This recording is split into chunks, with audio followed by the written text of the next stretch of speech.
Assalamu alaikum wa rahmatullah. Bismillah walhamdulillah wa salatu wa salam ala rasulillah. Last year, alhamdulillah, Allah subhanahu wa ta'ala gave us the honor and the privilege to perform Hajj. And then from Hajj, from there, we flew over to Jordan. So when we reached Amman, Jordan, we went there with the intention of going in to Palestine.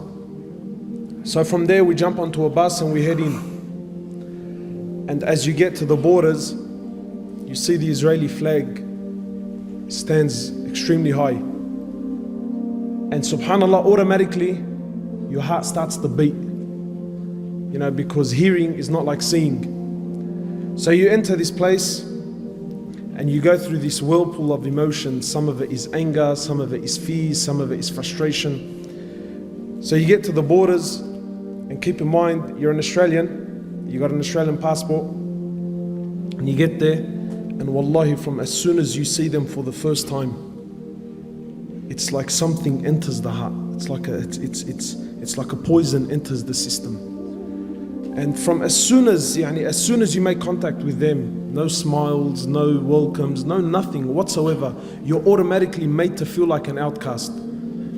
So you get to the border there, they take you off the bus, you walk in, and you sit for an hour, 2, 3, 4, 5, 6, 7, 8, and you haven't been questioned yet.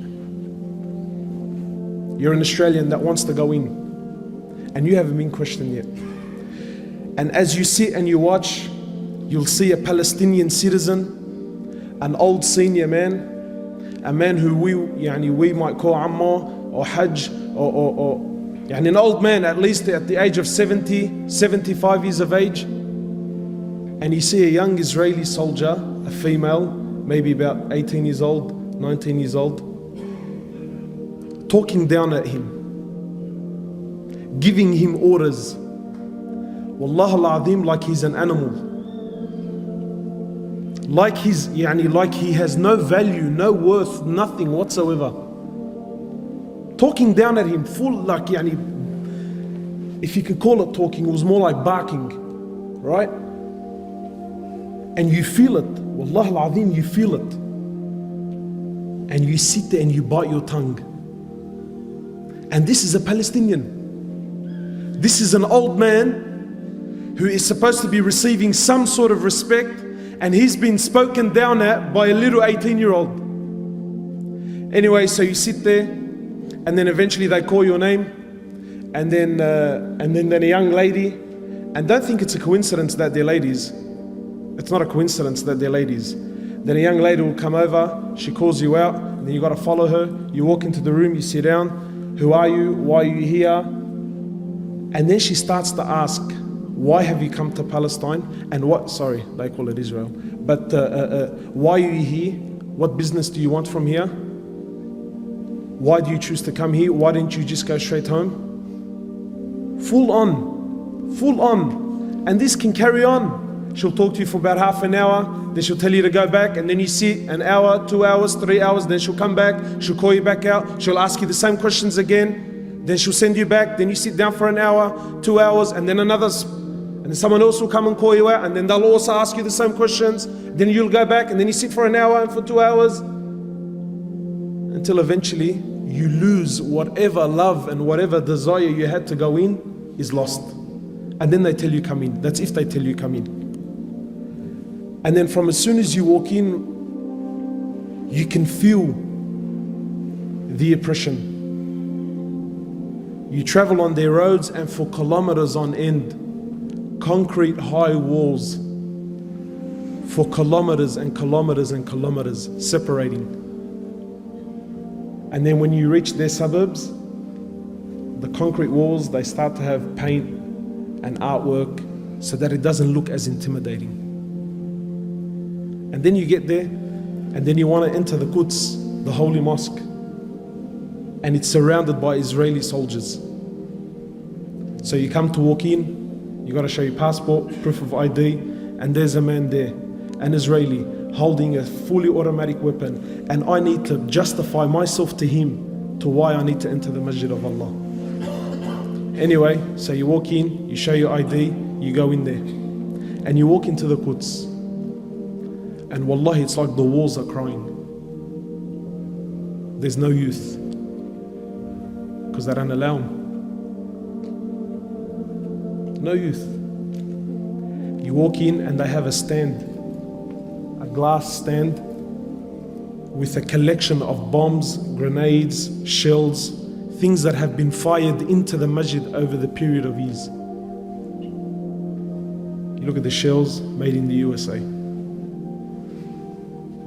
Anyway, so you pray your Isha, and maybe now you're thinking, maybe I'll stay and make some dua. No, you can't stay, brother. Why? Because they got to lock up the masjid. 9:30, everyone's got to get out. But who does the final inspection? They do.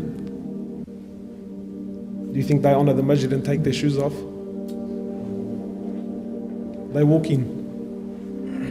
And while all this is you can absolutely say nothing. And then you speak to the local and you tell him, how come, how come where's all the Muslims? How come there isn't more people? He tells you, brother, I have to show my passport and my ID 5 times before I reach the doors of the masjid. This is a citizen. He has to show his ID and his passport 5 times before he can reach the masjid. And if he forgets it, so let's just say he's forgotten, right? He can get charged. He falls into harm. You imagine, in this country, you cannot you cannot travel from Lakemba to say Lakemba to Darwich. Say from Lakemba to Darwich. You get stopped twice. This is for the citizen, never mind the tourist. The citizen, his own country, he gets stopped twice.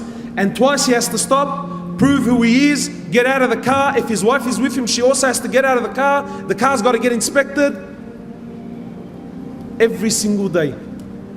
And if this brother has to go to Darwich twice, 3 times, 4 times, it's the same guard. He's seen him the first time. He's seen him a couple of hours ago. Him, his wife, his kids have to get out of the car and they have to inspect. But it gets worse. It gets worse. So we're traveling along the highway and you see this beautiful land of Palestine. And in the midst you see this odd object, this object that has nothing to do with the surroundings. And it's a container. Just a container that's sitting in the middle of bush. You think, how did that possibly get there? You know what it is, brothers? It's Palestinian land that some Jewish person puts his container on there, but it doesn't do anything. And it sits for a month, 2, 3, a year, 2 years, until it becomes normal to you.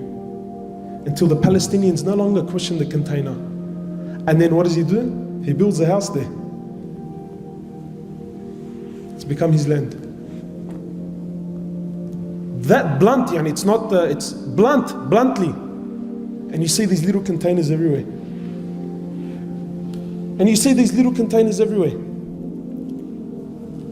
My time is almost up. I'll share just a few things with you. When we went to Masjid al-Khalil, that's where our Prophet Ibrahim alayhi salatu wasalam is buried. This isn't, I'm not trying to put spices here. This is history, you can look it up. Masjid al-Khalil was a masjid that belongs to the Muslims. In 1994, Salat al-Fajr, the Muslims were there praying Salat al-Fajr. A Jew from the States, a doctor, walks in and opens fire to the Muslims that were praying. While in sujood, kills 30 and wounds 125. So what do you think happened? I'll tell you what happened. They closed off the mosque. They made an investigation. You know what the result of the investigation was? They turned half of it into a synagogue. And this, whatever you want to call him, his grave became a shrine. And extremist Jews used to go there and make pilgrimage at his grave. A hero. You know, my brothers, wallahi, when you visit Palestine, it's not like hearing about it and seeing it on TV. You see the oppression in the eyes of the Muslims. Wallahi, you see it. And you can see in their eyes that they've given hope in the Muslims. Wallahi, there are so many experiences that I wish I could share with you, but my time is short. But finally, the reality is that they want you to forget about Palestine. And that's the truth. They don't want you, they don't want your money, they don't want your tourism, they want nothing. You and this place needs to finish. And so long as this place is not in the eyes of the Muslims, it's not in the hearts of the Muslims, then for them this is good. Have you ever asked yourself, why is it we know so little about Palestine? I'll end with this. This was a request of the Imam of Masjid al-Quds. He said to me, please go back and tell the youth of Islam to come and visit this place.